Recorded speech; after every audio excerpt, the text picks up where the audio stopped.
Movie के start में हमें एक साइबर टाउन दिखाया जाता है जहाँ पर इस एरिया में लोगों के बहुत ज्यादा मिसिंग केस आने लगे थे। इसके बाद हम चिंग नाम के एक लड़के को देखते हैं जो वहाँ पर खड़ा किसी कंपनी की एडवर्टाइजमेंट को देख रहा था और तभी हम यहाँ पर देखते हैं कि कुछ लोग चिंग के पीछे पड़े हुए थे। इन लोगों को पता था कि चिंग पहले आर्मी में काम करता था, पर तभी हम देखते हैं चिंग के पास एक डॉक्टर की कॉल आती है। वो डॉक्टर चिंग को कहता है कि तुम्हारी बेटी का इलाज हमें 24 घंटे के अंदर अंदर करना होगा, वरना हम तुम्हारी बेटी को नहीं बचा सकते। अब चिंग को पैसों की बहुत ज्यादा जरूरत थी अपनी बेटी के इलाज के लिए, इसलिए चिंग क्रेडिट बीट नाम की एक जगह पर जाता है जो इंटरेस्ट फ्री लोन देने का वादा करते हैं। यहाँ पर चिंग जब आता है तो इसके बारे में इन्वेस्टिगेट किया जाता है। सबसे पहले तो इसके लोन की अमाउंट पूछी जाती है और फिर इसके बारे में पूछा जाता है और यहाँ पर वो लोग इससे एक एग्रीमेंट भी साइन करवाते हैं जिसमें ये लिखा था कि अगर इसकी डेथ एक्सीडेंट से हो जाती है तो ये इसकी बॉडी को अपने मिशन में रिसर्च के लिए इस्तेमाल कर सकते हैं। अब यहाँ पर चिंग के एग्रीमेंट को साइन कर लेता है। वहाँ पर हम कुछ और लोगों की आईडी को भी देखते हैं। अब जैसे ही चिंग यहाँ से जाने लगता है तो यहाँ पर एक आदमी अपनी रोबोटिक मशीन से चिंग की गर्दन में कुछ इंजेक्ट कर देता है, लेकिन तभी यहाँ पर ब्लैक सूट वाले आदमी इसको घेर लेते हैं।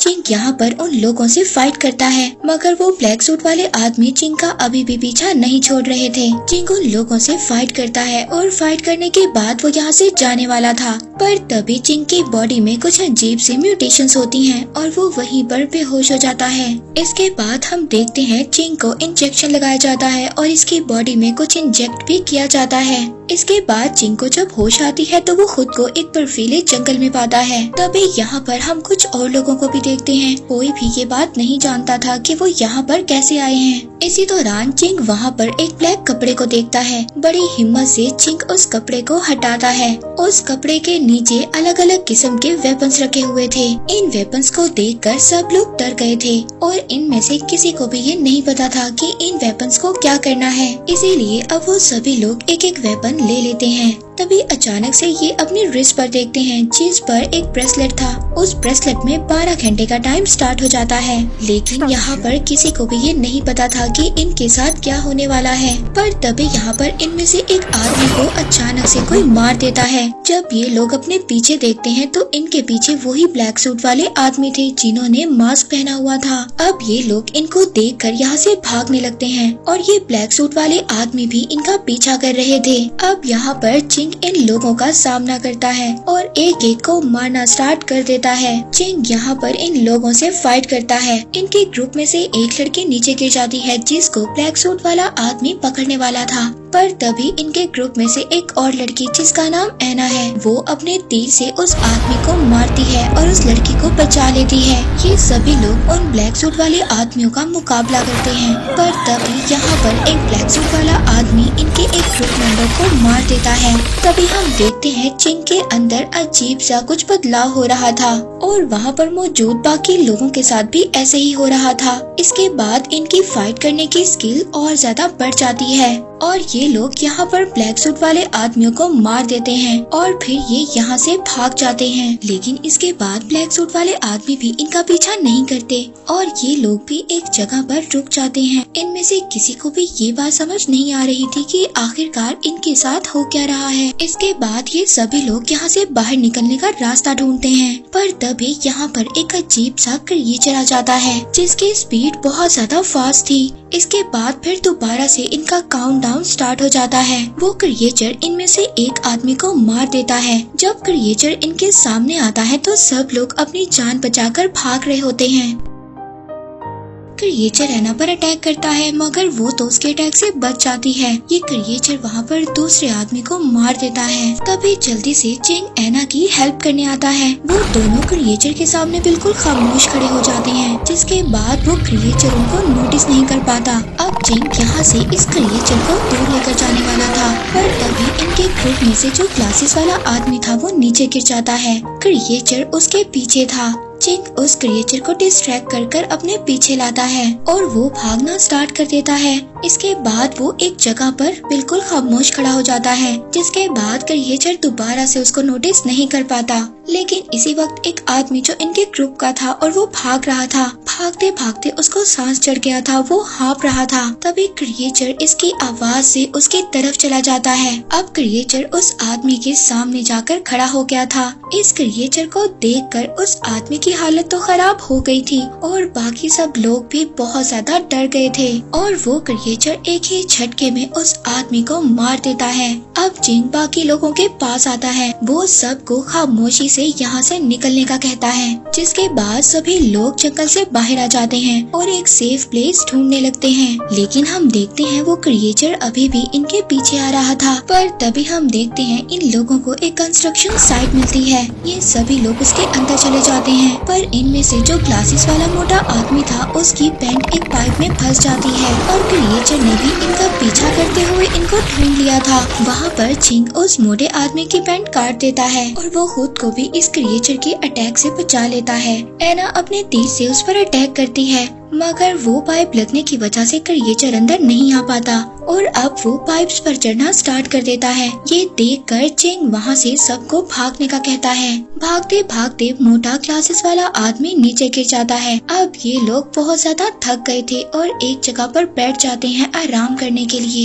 ये लोग सभी बहुत ज्यादा कंफ्यूज थे। ये सोच रहे थे कि जिस चीज ने इन पर अटैक किया था वो कोई मॉन्स्टर था या कोई और चीज थी। पर तभी जिंग यहाँ पर सबसे कहता है कि उसको जेनेटिक म्यूटेशन से शायद बनाया गया हो।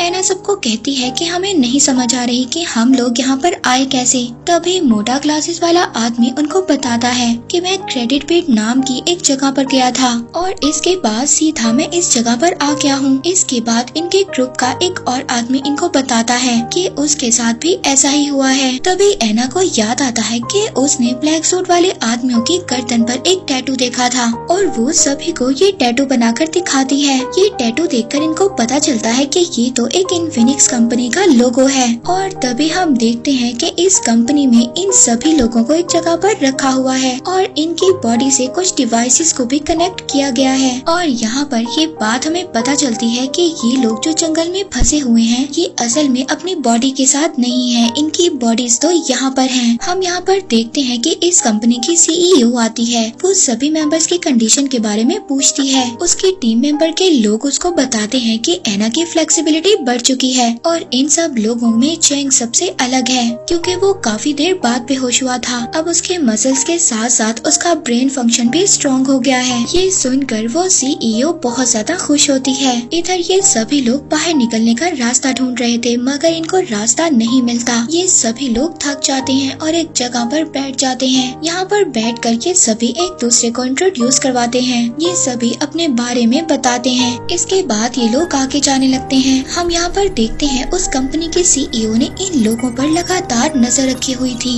वहाँ पर CEO अपनी टीम से सेकंड टेस्ट स्टार्ट करने का कहती है और अब इनके पास 6 घंटे का काउंटडाउन स्टार्ट हो जाता है। ये देखकर सभी लोग अलर्ट हो जाते हैं। जिस जगह पर ये लोग मौजूद थे वहाँ पर बिल्डिंग टूटने लगती है और फिर ये सभी लोग एक जगह पर फंस जाते हैं जिसके इर्द गिर्द से सारी जगह टूट जाती है और तभी अचानक से वो जगह पे हिलती है। ये सभी लोग एक दूसरे को बचा रहे थे।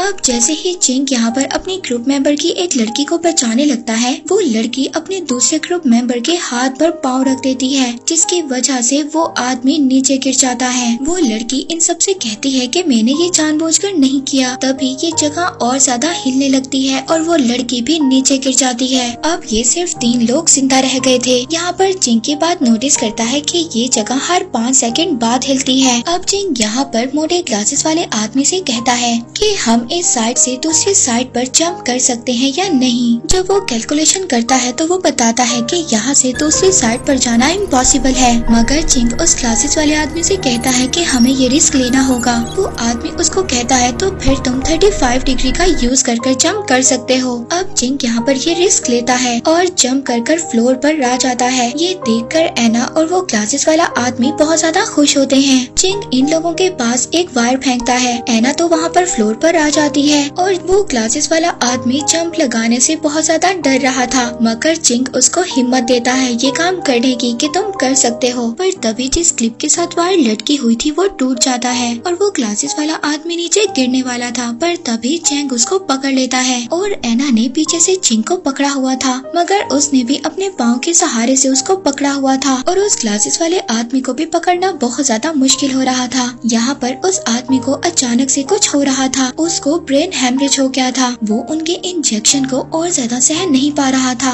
मगर इस कंपनी की सीईओ कहती है कि और ज्यादा इंजेक्शन लगाओ। वो आदमी चिंग से कहता है कि मुझे जाने दो, अगर तुमने मेरा हाथ नहीं छोड़ा तो हम सभी लोग मर जाएंगे। चिंग उस आदमी को बचाना चाहता था, वो पूरी कोशिश कर रहा था उसको बचाने की, लेकिन अचानक से उसका हाथ छूट जाता है और वो नीचे गिर जाता है। लेकिन कुछ ही देर में ये पूरी जगह गिरने वाली थी। एना अब चिंग को यहाँ से भागने का कहती है। वहाँ पर पुलिस को क्रेडिट पीट जगह के बारे में पता चल जाता है और उनको वहाँ से एक सिग्नल मिला था जो इन्फिनिक्स कंपनी में जाकर गायब हो गया था। इसीलिए पुलिस को अब ये शक था कि लोग जो गायब हो रहे हैं इसमें इन्फिनिक्स कंपनी का ही हाथ है और ये कंपनी किसी न्यू टेक्नोलॉजी को इन्वेंट करना चाहते हैं और हो सकता है उसी सीईओ ने अपनी रिसर्च के लिए लोगों को गायब करवाया हो। हम कंपनी में सीईओ को देखते हैं जो नेक्स्ट टेस्ट की तैयारी करने को कहती है। ये यहाँ से अपने दो लोगों को चिंग और एना के पास भेजती है। वहीं पर एना का पाँव बहुत ज्यादा जख्मी हो गया था, तभी चिंग उस पर एक कपड़ा बांधता है। फिर चिंग अपना बॉक्स ढूंढने लगता है, वही बॉक्स जो एना ने उठा लिया था वो उसको देती है। यहाँ पर चिंग उसको बताता है कि ये बॉक्स मेरी बेटी ने दिया था और वो बताता है कि मेरी बेटी को एक बीमारी है जो कि जेनेटिक लंग्स डिजीज है। ये सुनकर एना भी वहाँ पर इमोशनल हो जाती है। चिंग कहता है कि मैं किसी भी कीमत पर अपनी बेटी को बचाना चाहता हूँ। इसके बाद ये लोग आगे बढ़ते हैं। इनके पास दोबारा से काउंटडाउन स्टार्ट हो जाता है जिसमें अब सिर्फ 2 घंटे का टाइम बचा हुआ था। ये लोग देखते हैं कि इनके पास बहुत ज्यादा ब्लैक सूट वाले आदमी आ गए थे और ये जल्दी से एक बिल्डिंग में भागते हैं और वो दोनों पिलर्स के पीछे छुप जाते हैं। अब ब्लैक सूट वाले आदमी जैसे इनके पास आते हैं ये दोनों उन पर अटैक करते हैं। चिंग यहाँ पर इनमें से एक आदमी को पकड़ लेता है और उसकी गर्दन पर चाकू रख देता है। उन सबसे पूछता है कि तुम लोग कौन हो और हमें मारना क्यों चाहते हो। पर तभी वो दो लोग भी यहाँ पर आ जाते हैं जिनको सीईओ ने भेजा था। वो दो लोग जो इनके पास आए थे उनमें से लड़का चिंग को कहता है कि तुम लोग फाइनल राउंड में पहुँच गए हो। चिंग को कोई भी बात समझ नहीं आ रही थी। तभी उनमें से वो लड़की कहती है कि अगर तुम ये जानना चाहते हो कि तुम्हें यहाँ पर क्यों लाया गया है तो तुम्हें हम सबको मारना होगा। अब चिंग जैसे ही उस ब्लैक सूट वाले आदमी को मारता है उसकी बॉडी अजीब तरह से गायब हो जाती है। ये देखकर चिंग और एना बहुत ज्यादा कंफ्यूज हो जाते हैं। अब चिंग यहाँ पर अपनी स्किल से एक एक आदमी को मार देता है। वहीं पर दूसरी तरफ एना उस लड़की से फाइट कर रही थी जिसको सीईओ ने भेजा था, मगर वो लड़की एना पर भारी पड़ रही थी। मगर फिर भी एना उस लड़की का मुकाबला कर रही थी। वो लड़की इसको इंजर्ड कर देती है। चिंग ने तो यहाँ पर ब्लैक सूट वाले आदमियों को सभी को मार दिया था, पर तभी इन दोनों की हालत खराब होने लगती है। तभी दूसरी तरफ वहाँ पर कंपनी में सीईओ का एक असिस्टेंट उससे कहता है कि हमें यहाँ पर इस एक्सपेरिमेंट को रोक देना चाहिए क्योंकि उन दोनों की हालत खराब हो रही है। मगर सीईओ उसकी कोई भी बात मानने को तैयार नहीं थी। वो कहती है कि इस एक्सपेरिमेंट को जारी रखा जाए, पर तभी उन दोनों की रिस्ट से काउंटडाउन खत्म हो जाता है। ये देखकर वो सीईओ बहुत ज्यादा खुश होती है क्योंकि उन दोनों ने सभी राउंड्स को पार कर लिया था और अब उसको अपने मिशन के लिए परफेक्ट जिन मिल गया है। इसीलिए वो उन दोनों को अब वापस बुला लेती है जिनको उसने भेजा था। इसके बाद सीईओ इनके पास आती है और इनको जेनेटिक रिसर्च में पास होने के लिए कांग्रेचुलेट करती है। लेकिन असल में यहाँ पर उस सीईओ का 3D इमेज था। वो कहती है कि मुझे अगर एक परफेक्ट जेनेटिक मिल गया तो इसकी हेल्प से मैं लाखों लोगों की जिंदगियों को बचा सकती हूँ। यहाँ पर उसको कहता है कि तुमने सिर्फ अपने एक्सपेरिमेंट के लिए इतने सारे इनोसेंट लोगों को मार दिया। एना यहाँ पर गुस्से में इस पर अटैक करने चाहती है, पर तभी इसकी कंडीशन यहाँ पर खराब हो जाती है। अब यहाँ पर वो सीईओ चिंग से कहती है कि तुम एना को मार दो और मैं ये प्रॉमिस करती हूँ कि इसके बाद तुम अपनी बेटी से मिल सकते हो। वो कहती है कि अगर तुम मेरी बात मानोगे तो मैं तुम्हारी बेटी को बिल्कुल ठीक कर सकती हूँ। जिसके बाद वो चिंग को 1 मिनट का टाइम देती है। एना यहाँ पर चिंग से कहती है कि तुम मुझे मार दो और तुम अपनी बेटी को बचा लो। इसके बाद चिंग को ये बात समझ आती है कि वो लोग जिस दुनिया में है वो तो असल है ही नहीं। वो तभी वहाँ पर ऐना को लेकर कूद जाता है, जिसके बाद वो असल दुनिया में दोबारा से जिंदा हो जाते हैं। फिर चिंग यहाँ पर खुद को और ऐना को यहाँ से आजाद करवाता है, पर तभी सीईओ के आदमी वहाँ पर आ जाते हैं और ये लोग दोनों यहाँ से भागना स्टार्ट कर देते हैं। हम देखते हैं कि पुलिस की फोर्स भी यहाँ पर आ गई थी। यहाँ पर उस सीईओ के लोग दोबारा से इन दोनों को घेर लेते हैं। अब सीईओ दोबारा से चिंग को ये ऑफर करती है कि वो उसकी बेटी को बिल्कुल ठीक कर देगी। चिंग यहाँ पर अचानक से चेंज हो जाता है और सीईओ का साथ देने के लिए तैयार हो जाता है। चिंग तभी अचानक से उनसे गन खींच लेता है और वहाँ से जो इस कंपनी के सीईओ थी भागने लगती है, पर तभी वहाँ पर पुलिस भी आ जाती है। यहाँ पर पुलिस चिंग और ऐना को भी अरेस्ट कर लेती है। यहाँ पर हमें बताया जाता है कि उस कंपनी के सीईओ को अरेस्ट कर लिया गया और वो एक गैर कानूनी तौर पर एक्सपेरिमेंट कर रही थी और अब इसकी कंपनी को गवर्नमेंट कंट्रोल कर रही है। इसके बाद 6 मंथ के बाद हम साइबर सिटी को देखते हैं, जहाँ पर हम चिंग की बेटी को देखते हैं जो अब बिल्कुल ठीक हो चुकी है और ऐना उससे मिलने आई है, क्योंकि उसने अभी तक अपने फादर को नहीं देखा था। वो अपने फादर से नहीं मिली थी। ऐना उसको कहती है कि तुम दुखी मत हो, तुम्हारे फादर तुमसे मिलने जरूर आएंगे। पर तभी इसके बाद हम यहाँ पर चिंग को देखते हैं जो कि एक व्हीलचेयर पर है। इसने अपने ऊपर प्रोटॉन टेक्नोलॉजी को यूज किया था और उसने अपनी बेटी को ठीक कर दिया था और इसके बाद चिंग की हालत बहुत ज्यादा खराब हो गई है। दूसरी तरफ हम चिंग की बेटी और ऐना को देखते हैं जो दोनों मिलकर बहुत ज्यादा एंजॉय कर रही थी और इसी के साथ ये मूवी यहीं पर एंड हो जाती है।